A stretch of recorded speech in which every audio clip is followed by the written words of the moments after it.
Salut les copains. Tu veux te lancer dans un désencombrement. Tu veux retrouver un espace plus zen, plus clair. Mais tu sais pas par où commencer. Parce que tu t'es déjà lancé auparavant.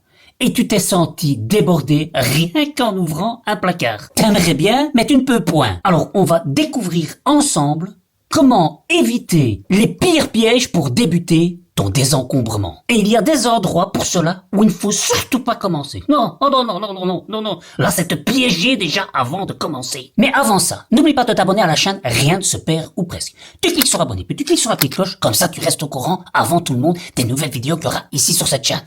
T'as saisi? Alors, on va voir en revue les pires endroits pour commencer à désencombrer. Alors, il n'y a pas que des endroits.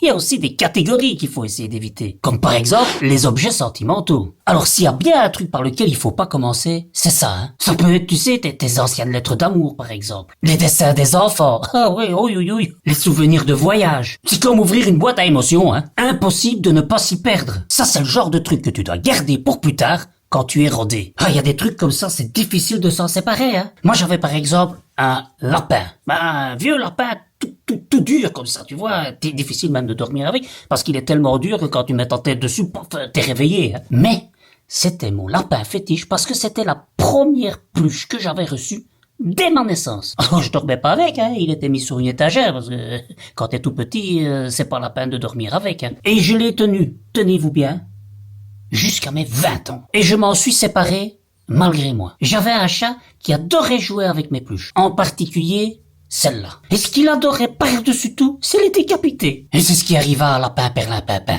Décapité par mon chat sanguin. Eh ben, tu me crois ou pas? J'ai versé une larme. Et c'est comme ça que j'ai su m'en séparer. Bon alors, je dis pas forcément que tu dois avoir un chat pour tout déchiqueter. Il y a d'autres solutions pour te séparer des objets sentimentaux. Mais comme je te l'ai dit, fais-le au bon moment. Alors, les objets des hobbies oubliés. Alors, tu gardes encore cette machine à coudre qui était ton hobby principal il y a de ça quelques années. Ou ces beaux pinceaux pour ta période où tu te sentais une âme d'artiste. Mais là, ça fait un moment, tu les utilises plus. Mais ça peut revenir, t'en sais rien. Alors pour ce genre de choses, vaut mieux revenir plus tard. Parce que souvent, ce sont des objets chargés de rêves, juste mis en pause. Alors, les papiers administratifs. Alors, s'il y a un truc aussi par lequel il faut pas commencer, ça, c'est les papiers administratifs, hein. T'as toujours peur de jeter le document important. Alors qu'il y en a plein que tu peux jeter immédiatement. D'ailleurs, si tu veux à ce sujet, je t'ai fait une vidéo que tu peux trouver ici, où on parle des papiers et de quoi faire avec. Et tu verras que entre les factures de 2012 et le mode d'emploi d'un appareil qui n'existe même plus chez toi, bon courage pour ne pas y passer la journée, hein. C'est long et c'est pas très gratifiant au début. Donc n'hésite pas à mettre ça pour plus tard. Ou alors les faire de temps en temps, tu vois, quand tu tombes dessus. Je te parlais des modes d'emploi. Alors, si effectivement tu tombes sur un mode d'emploi d'un appareil que tu n'as plus depuis longtemps, ça n'hésite pas, vas-y, jette, hein. Ça c'est facile. Ah, il y a d'autres choses, des fois tu hésites. Et au début, comme tu hésites beaucoup, comme je te l'ai dit, tu peux laisser ça pour plus tard. Tu hésiteras moins vite. Les décos de Noël. Alors déjà que tu les utilises qu'une fois par an, et qu'elles vont forcément te rappeler plein de moments, et je pense que pour toi, ça va être difficile de t'en séparer sans avoir un petit pincement. Alors, ça, c'est le genre de truc, tu vois, que tu peux commencer à trier quand vient la saison de Noël, par exemple. Et je dois t'avouer que moi, de mon côté, des décorations de Noël, j'en avais une chier. Et pas facile de savoir de quoi me séparer. J'avais 3 sapins.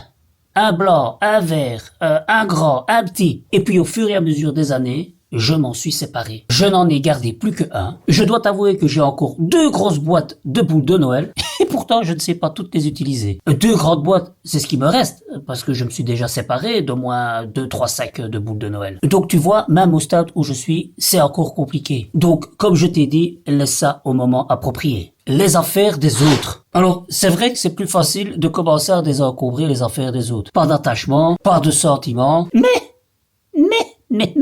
c'est une mauvaise idée. Que ce soit ceux de ton partenaire ou de ta partenaire, ou de tes enfants, évite. S'il te plaît, évite. Ça va te créer que dis-je, des tensions que tu vas devoir gérer en plus. Alors commence par quelque chose que tu contrôles déjà. Et laisse les autres faire leur chemin avec leurs affaires. Alors, les collections. Alors, ça, copain, ça c'est le plus difficile. Enfin, en mon sens, surtout si t'es un collectionneur. Parce que, par définition, dans une collection, ben, il y a pas de choix. C'est t'as une collection ou t'as pas. Donc, en général, tu gardes tout, même si c'est moche. Parce que c'est le principe même d'une collection. Il faut tout avoir dans cette catégorie-là. J'ai comme ça, d'ailleurs, une petite anecdote à ce sujet. J'avais un ami, mais fan incontesté et incontestable de Johnny Hallyday. Le taulier, tu vois. Johnny, quoi. Et le gars, il a commencé, regarde ça, depuis le début de sa carrière, donc les vinyles, les CD. Et le gars,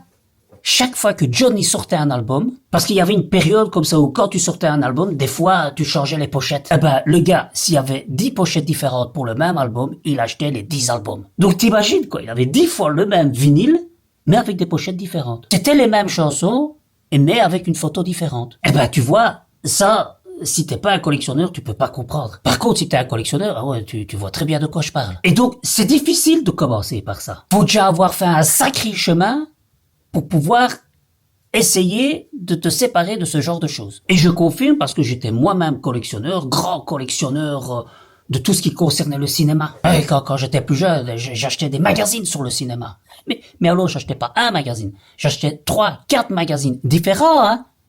Mais qui parlaient des mêmes films, parce que dans un mois, il n'y a pas 150 000 films qui sortent, donc forcément les magazines parlaient des mêmes films. Mais comme c'était des magazines différents, je les achetais, je les collectionnais. Et puis un jour, quand j'ai commencé à vider ma première cave, là où j'habitais avant, ben, je me suis rendu compte qu'ils étaient tous là, ces magazines de cinéma, que je ne regardais plus, parce que les sorties, elles étaient passées depuis longtemps, que c'était des magazines d'actualité. Et ben pour finir, je m'en suis séparé. Je t'avoue que ça n'a pas été facile, hein. Mais quand même, je m'en suis séparé. Tout ça pour en conclure, c'est vraiment une catégorie difficile à désencombrer quand tu es un collectionneur. Ta garde-robe. Alors si, ça peut être un bon moyen de commencer, si t'es déjà dans une dynamique de tri. Parce que malgré tout, les vêtements, ça réveille beaucoup de doutes. Taille, style, souvenir, c'est quand même un peu intime, surtout quand tu commences, que tu débutes. Alors, je dis pas que tu peux pas commencer par ce genre de pièces. Mais il y a peut-être moyen de commencer par autre chose pour te mettre le pied à l'étrier. Les photos, triées, numérisées ou encore collées dans des albums, ça peut être sympa. Mais que garder? Ça, c'est le genre de chantier qui va te prendre plus qu'une journée. Et qui te demande surtout, mais alors surtout,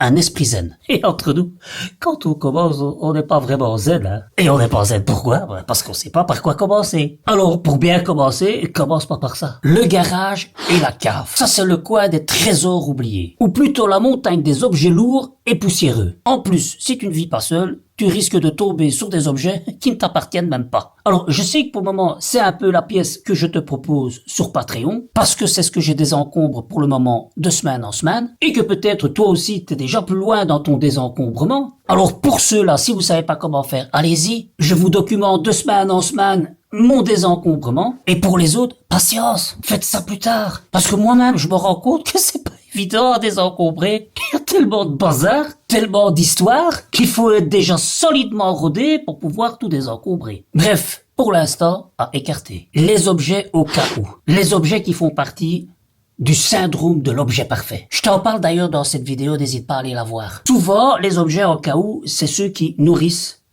tes peurs de manque. Et c'est normal, hein. Et du coup, tu comprends bien que c'est pas le premier endroit que tu dois commencer à désencombrer. C'est déjà pas facile de désencombrer. T'as déjà peur aussi de désencombrer parce que tu sais pas quoi désencombrer. Alors c'est certainement pas ces objets-là que tu vas savoir désencombrer dans le premier temps. Et au final, tu risques de les garder juste au cas où. Bon, mais tu vas me dire, oui, mais Dave, alors si je peux pas aller dans tous ces endroits, par quoi je peux commencer? Parce que là-dedans, il y a quand même des trucs où ça m'aurait peut-être donné le coup de kick. Ben, si tu veux un coup de kick, t'es peut-être mieux de choisir un endroit neutre. Ouais, style ta voiture, par exemple. Déjà, il y aura pas beaucoup à désencombrer et t'auras vite fait le tour. Ça peut être aussi ton sac à main ou ton portefeuille. Ta table de chevet, c'est pas si grand non plus. Un tiroir de la salle de bain. C'est déjà pas là où t'aurais mis ta collection fétiche. Ou encore l'entrée ou le placard à chaussures. Alors, si tu veux être efficace et en continu, mets un minuteur sur 10 minutes. Et tu tries pendant 10 minutes et t'essayes de faire ça tous les jours. C'est pas beaucoup, hein, 10 minutes par jour. Maintenant, si tu t'en sens pas le courage, fais 5 minutes par jour. Moi, c'est ce que j'ai fait pendant toute une période, 5 minutes par jour. Hop,